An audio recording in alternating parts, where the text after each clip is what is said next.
कि बजट में खास क्या है और बिहार के लिए खास क्या है? देखिए, सबसे पहले तो एनडीए का सहयोगी होने के नाते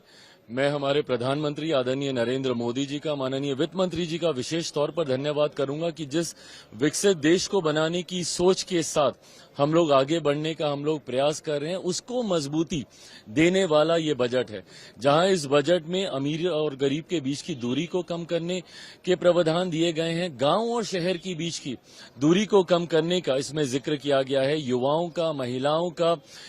मिडिल क्लास का जिस तरीके से हैंड होल्डिंग का जिक्र इसमें किया गया है, युवाओं के स्किल को किस तरीके से मजबूती देने के प्रावधान इसमें बनाए गए हैं। मुझे लगता है हर क्षेत्र, हर सेक्टर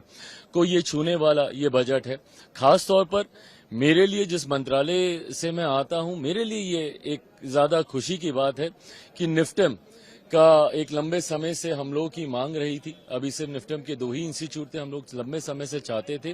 कि निफ्टम जिस तरीके से युवाओं को प्रोत्साहित करने का, उनको बढ़ावा देने का कार्य कर रहा है, मांग थी हम लोग की लंबे समय से। बिहार में अब एक और निफ्टम खुलने जा रहा है, ये हम लोग के लिए खुशी की बात है। और साथ ही में मखाना, जो कि पुनः फूड प्रोसेसिंग में ही आता है और उसका सबसे ज्यादा उत्पादन बिहार में होता है, उसका मखाना बोर्ड बनाने का जो जिक्र किया गया है, उसके लिए भी मैं बिहारियों की तरफ से माननीय वित्त मंत्री जी का विशेष तौर पर मैं धन्यवाद कहूंगा। जिस तरीके से बिहार में इंफ्रास्ट्रक्चर डेवलपमेंट का जिक्र किया गया, एयरपोर्ट्स,